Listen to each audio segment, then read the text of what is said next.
네, 안녕하세요. 11월 17일 목요일 새벽기도 시작하겠습니다. 기도드리겠습니다. 은혜로우신 우리 아버지, 또 어젯밤에도 우리에게 평안한 잠을 주시고 또 새날을 맞이했습니다. 오늘 하루도 주의 은혜 가운데 살기 원합니다. 주님 영광 드러내며 살기 원합니다.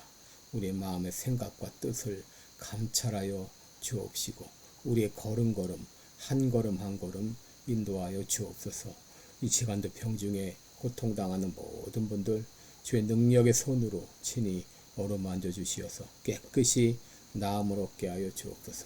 오늘 한날도 주님 앞에 의탁하며 예수님의 이름으로 기도드리옵나이다. 아멘.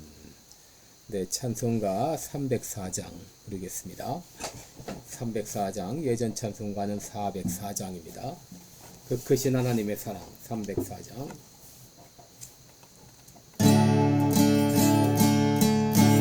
그 크신 하나님의 사랑 말로 다 형용 못하네. 저 높고 높은 별을 넘어 이 낮고 낮은 땅 위에 죄범한 영혼 구하려 그 아들 보내사 화목제로 삼으시고 죄 용서하셨네.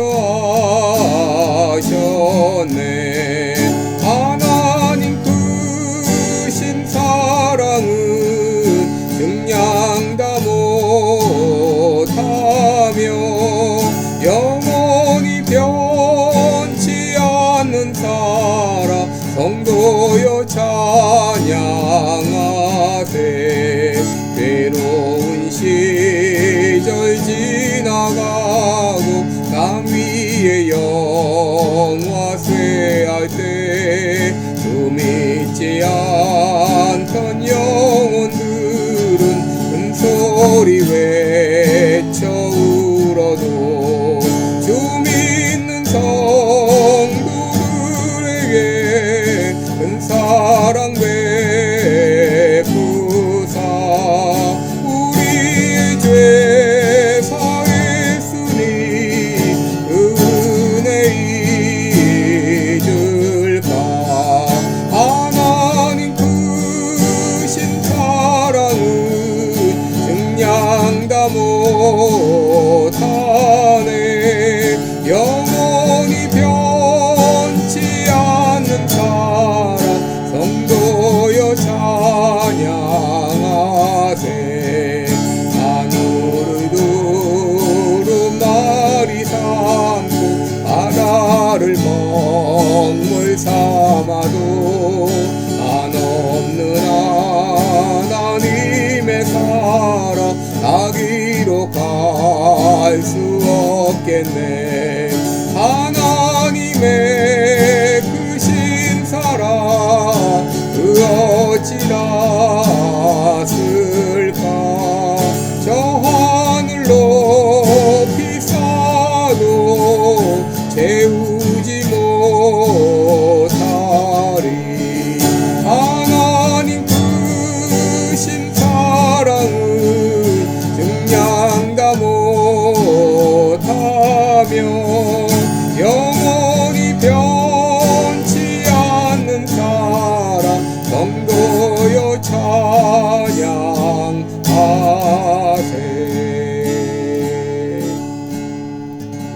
아멘. 네, 우리 오늘은 고린도전서 16장 14절 한절 보겠습니다. 고린도전서 16장 14절입니다. 우리 같이 한 목소리로 읽겠습니다. 너희 모든 일을 사랑으로 행하라. 다시 한번 읽겠습니다. 너희 모든 일을 사랑으로 행하라. 여러분 오늘 이 구절 하루 종일 암송하면서 지내시길 바랍니다. 너희 모든 일을 사랑으로 행하라. 여러분 예수 믿는다는 것은 무엇이냐? 바로 우리 마음 가운데 사랑의 씨앗이 심겨지는 것이다 라고 말할 수 있습니다. 여러분 예수님 믿을 때 우리 마음에 사랑이 심겨지고 싹트게 됩니다.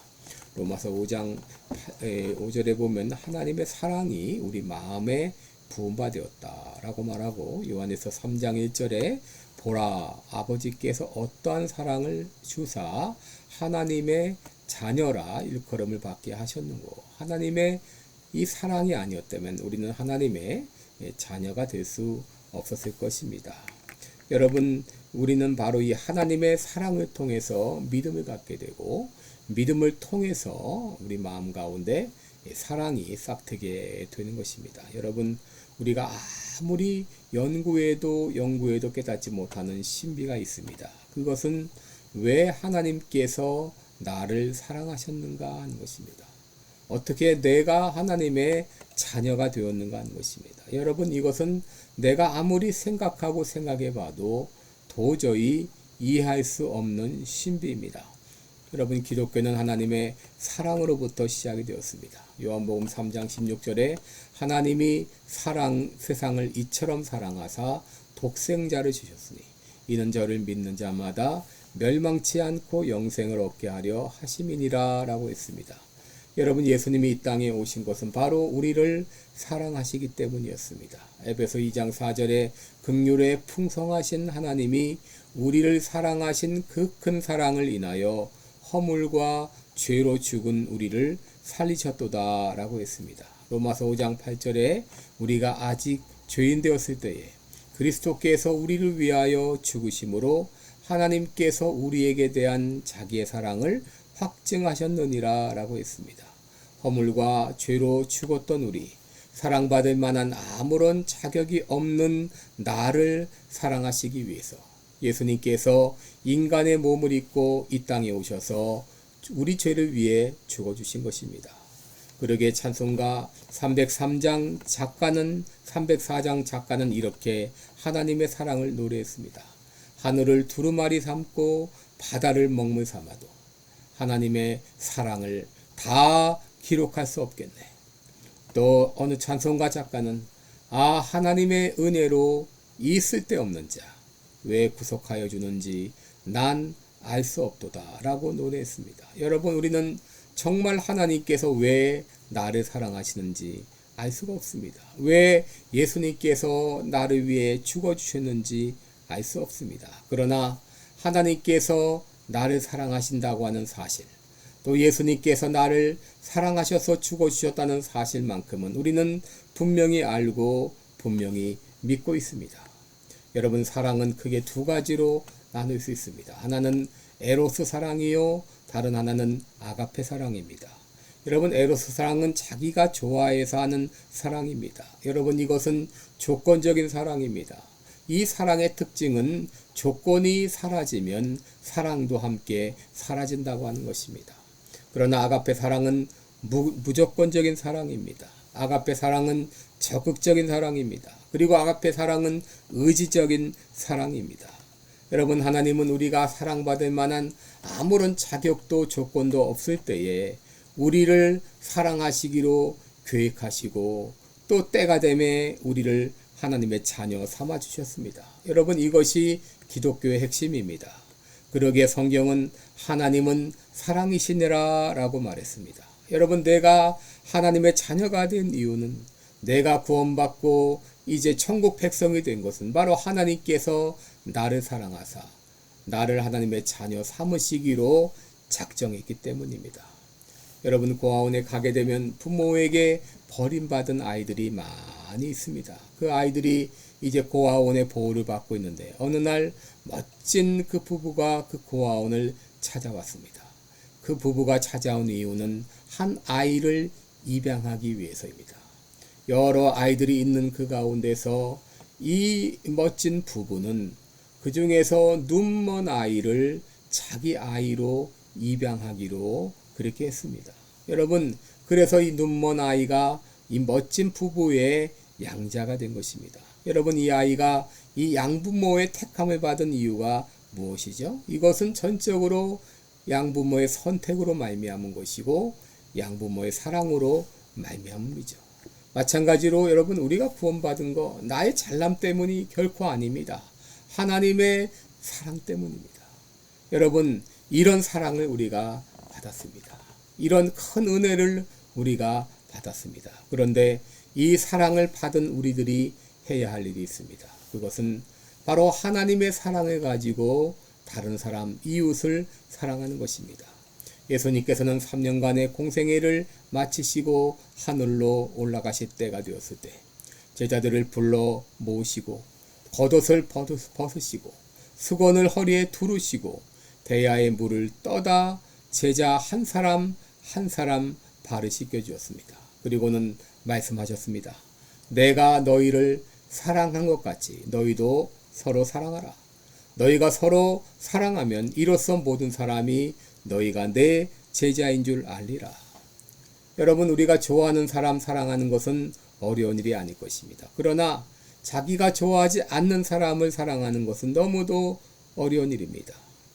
그런데 예수님 말씀하시기를 너희가 너희를 사랑하는 사람만 사랑하면 무슨 상이 있으리요? 세리도 이같이 아니하느냐라고 했습니다.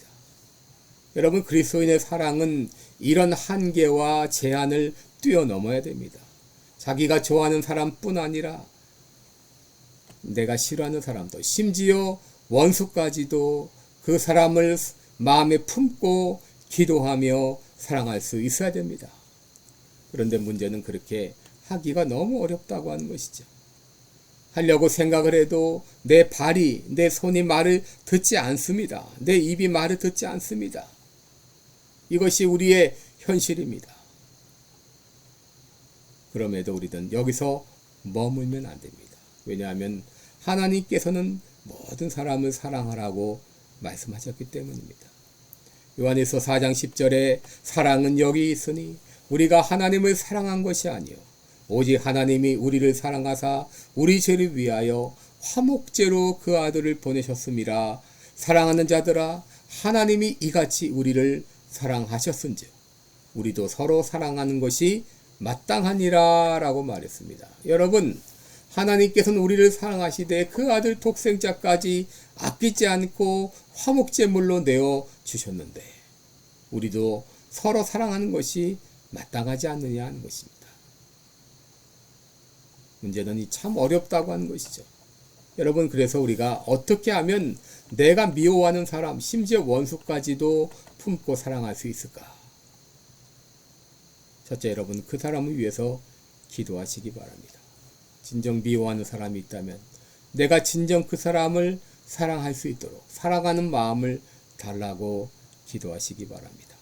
만약에 내 의지가 말을 듣지 않는다면 주님, 내 의지를 꺾어 주옵소서. 그래서 내 마음에 있는 사랑의 씨앗을 싹이 나게 하여 주옵소서라고 기도하시기 바랍니다. 여러분, 둘째, 사랑을 연습해야 됩니다. 사도 바울은 경건에 이르기를 연습하라 그랬죠. 여러분, 사랑하는 것도 연습이 필요합니다. 내가 힘들고 미워하는 사람 먼저 다가가서 말을 걸어야 됩니다.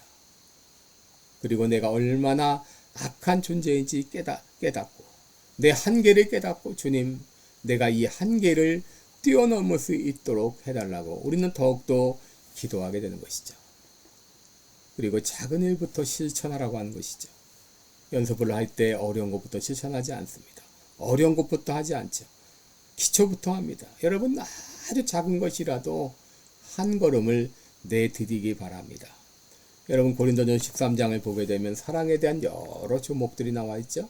사랑은 언제나 오래 참고, 사랑은 언제나 온유하며, 사랑은 시기하지 아니하며, 자랑도 교만도 아니하니, 사랑은 무례히 행치 않고 자기의 유익을 구치 않고, 사랑은 성내지 아니하며 진리와 함께 기뻐하네. 사랑은 모든 것 감싸주고 바라고 믿고 참아내네. 사랑은 영원토록 변함없네. 여러분, 이 사랑의 조목들을 보면서 내가 할 수 있는 것부터 하나하나 실천하시기 바랍니다. 그리고 다른 사람들에게 내 말투가 어때요? 내가 고쳐야 할 것이 무엇인가요? 라고 물어보시기 바라며 늘 자기 자신을 점검해야 됩니다. 나는 오래 참고 있는가? 나는 상대방의 말이 끝나기 전에 틀렸다고 말하는가? 아니면 상대방의 그 말에 맞장구를 쳐주는가? 나는 상대방의 잘못을 고쳐주려고 하는가? 상대방이 잘하는 것을 더 잘하게 도와주는가? 나는 싸우고 나서 화해의 능력이 있는가? 아니면 원수 맺고도 풀지 않는가? 나는 상대에게 끝까지 이기려 하는가? 져주는가? 나는 말이 앞서는가? 느낌이 앞서는가? 여러분, 이런 것을 보면서 하나하나 여러분 점검해 보시기 바랍니다. 여러분 주변에 있는 사람들, 참 그 만남은 참으로 기적이라고 할 수 있어요. 왜냐하면 75억이라고 하는 어마어마한 그런 인구 가운데서 서로 만났기 때문이죠. 보통 관계가 아닙니다. 그 사람과 만날 때 누구를 만나든지 모든 일을 사랑으로 행하라 라고 했습니다. 어떤 일을 행하든지 사랑의 동기로, 사랑의 의지로, 사랑의 방법으로 해야 되겠습니다. 기도하겠습니다. 은혜로우신 우리 아버지, 모든 일을 사랑으로 행하라 했습니다. 내가 천사의 방언을 하고 또 내가 내 몸을 불사르게 내어줄지라도 사랑이 없으면 아무것도 아니라고 했습니다. 모든 일을 사랑으로 행하라 했습니다. 아버지, 어떤 좋은 일을 할지라도 사랑의 마음으로, 사랑의 의지로, 사랑의 동기로 행할 수 있도록 나를 도와주시고 참으로 내가 미워하는 자, 원수까지도 품고 사랑할 수 있도록 나를 변화시켜 주옵소서. 예수님의 이름으로 기도드리옵나이다. 아멘. 네, 오늘도 복된 하루 되시기 바라고요. 특별히 여러분이 미워하는 사람, 관계가 멀어진 사람을 위해서 기도하고 또 찾아가고 만나시기 바랍니다. 고맙습니다.